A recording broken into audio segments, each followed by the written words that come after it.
Hello everyone and welcome back. Today we're going to talk about a topic that is absolutely essential for any serious developer: logging and diagnostics in MSBuild.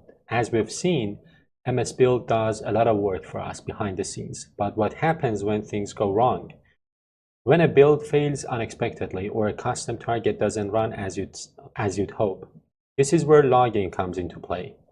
By understanding how to read and use MSBuild's logs, you can get a clear picture of what's happening during your build process, which will save you, of course, a ton of time and headaches. So let's dive in. So the first thing that I want to talk about is why logging matters. MSBuild, as you have seen, is a powerful engine that executes countless tasks and targets under the hood. It's not just about compilation, it's also about copying files, running tests, and so much more.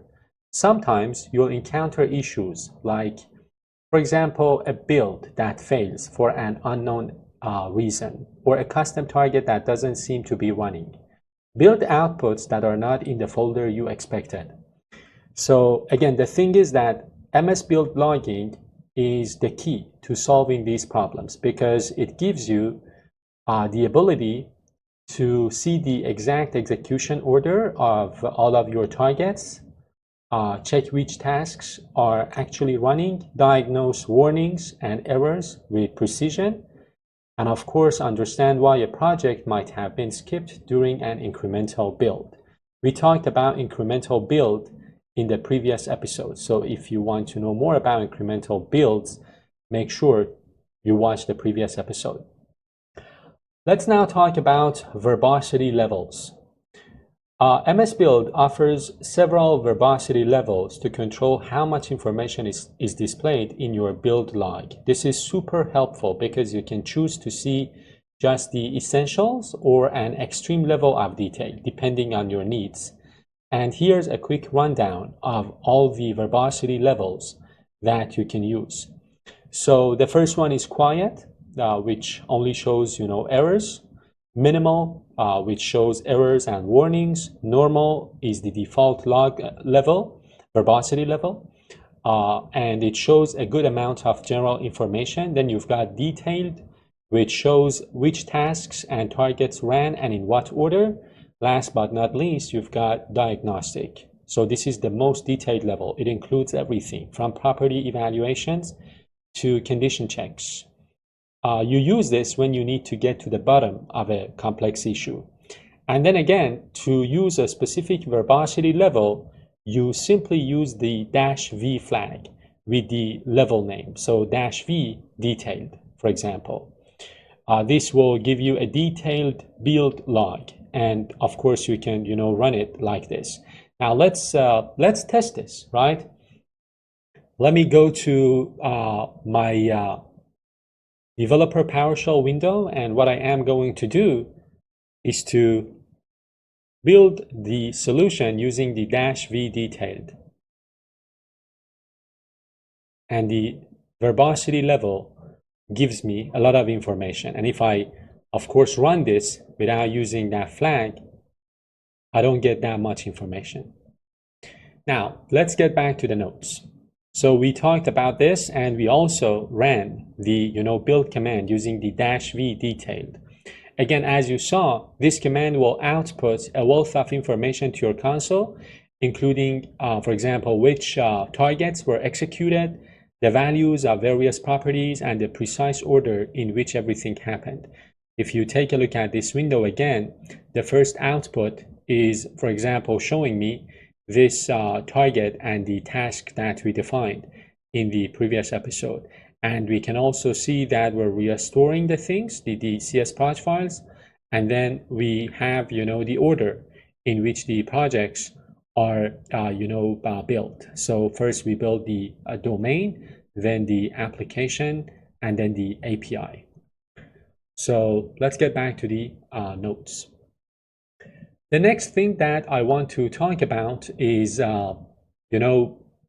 this one. So diagnostic build. This command will, allow you to get an even deeper look by generating a diagnostic build log. It's often so verbose that it's best to save it to a file, which is something that's happening here. So this command runs the build and saves all of the diagnostic information into a file named build log. And this is an invaluable tool for troubleshooting complex problems, especially in large projects or on a CI/CD pipeline. And of course, I can test this as well. So what I am going to do now is to create this build, log for my solution. And this file can be, very massive. And it gives you a ton of information. So let me open up that file. This is the file I'm talking about, build log. So again, this is an extension that I am using, which shows me the files on my, hard disk. And this build.log is the output log that got generated. And it is so massive, it includes, a wealth of information that can be useful for, troubleshooting and things. Now let's get back to the notes. So the next thing that I want to talk about is to use the message task for debugging. If you recall, in episode 2, we briefly touched on the message task. It's a simple yet powerful tool for debugging your build process. Think of it as the equivalent of console.writeLine statement in your C# code. It lets you print a message to the build output at a specific point in the build process. Take a peek at this piece of code, a target with the message task. So of course, as I showed you in episode 2, you can add a custom target like this to your CSproj file, and this simply prints debug target executed to the build output after the main build is complete. And of course, you can use it to output the value of MSBuild properties. This is especially useful for verifying that your properties are set correctly. Take a look at this.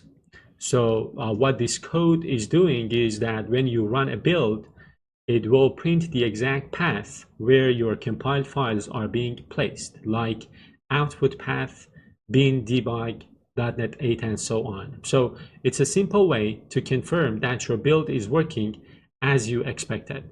Let me go ahead and test this. I am going to, put this, let me take a look at this. I am going to put this to my a CSproj file for the application project. So I have already this here, and I am going to create another target, show output path. And then what I am going to do is to comment out this, save this, and then rebuild this. And then take a look at the output file. So you see the output path here, right? So this is showing the place where the output of this project is being put. Now let's get back to the next topic. I want to talk a little bit about warnings and errors. Another key part of diagnostics is understanding warnings and errors. So warnings alert you to potential issues, but do not stop the build. So the build will still complete. But errors, on the other hand, are critical issues that will stop the build completely.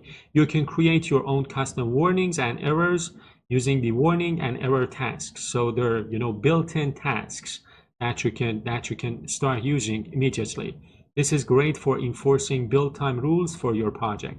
Now let's take a look at an example. So a custom warning, example.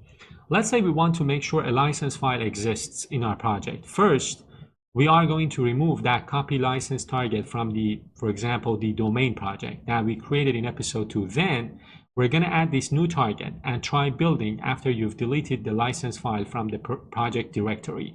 And we will see that if the target file is missing, if it doesn't exist, we will see, a warning. So this condition part checks if the license file does not exist. If it's missing, it will display a warning message in the build output. The build will still finish because it's a warning, but you will be alerted to the missing file. So what I am going to do now is to go to my CSproj file. I am going to comment out this. I am going to write the new target, which is gonna, do a warning message if that file does not exist. I'm gonna remove this, and then I am going to rename this file to something like license 1. And then I am going to rebuild this and take a look at the, error list window. So as you can see, it says license file is missing. So it is, showing me this warning upon the build. And if, of course, I rename this to license and rebuild this one more time, I won't see that error again. Let me get back to my note again.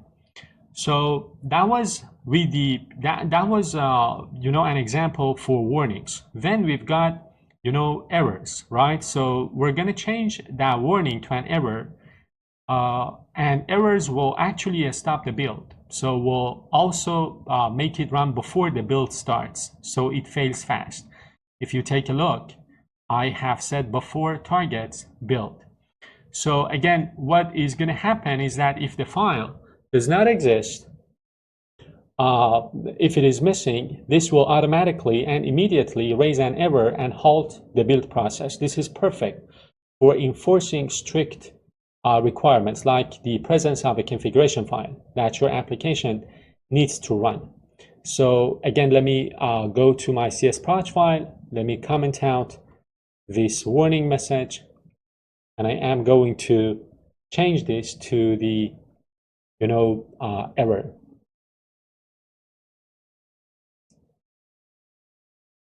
And because this app license is not present, if I try to build this now, it says license file missing and the application didn't build. But if I change this to license, because I do have the license file here, if I rebuild this, the error is gone. So this is the beauty of using warnings and errors to control the build process. So yeah, this is how errors work and how warnings work. Now let's continue talking about bin log for deep diagnostics. For those times when a detailed log is not enough, you can of course use MSBuild and a special feature that it offers called binary logging or bin log. So a bin log is a highly structured machine-readable log file that contains every single detail of the build process.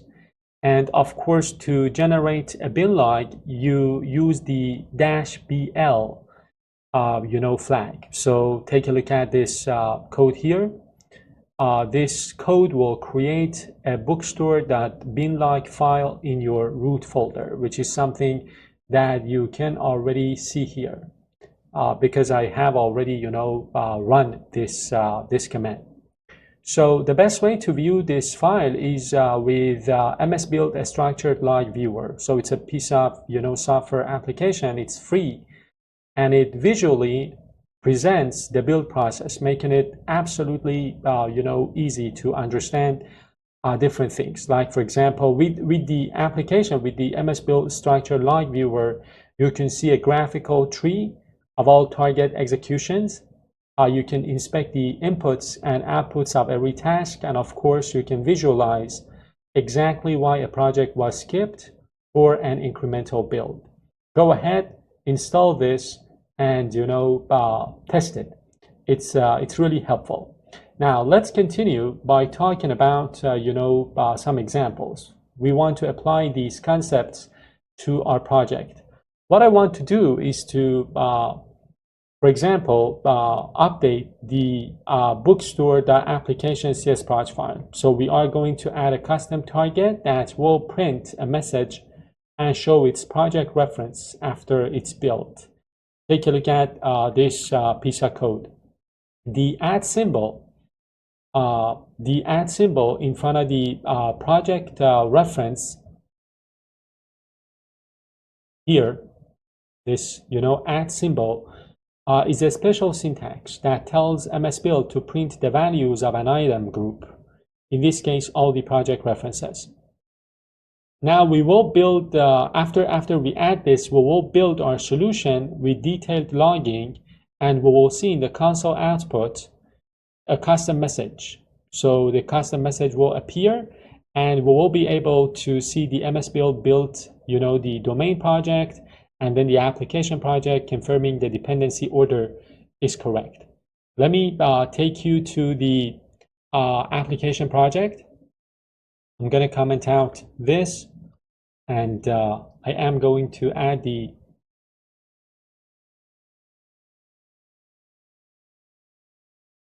target as well as the task. And then what I am going to do is to build my solution using detailed build. So I am going to build the whole solution.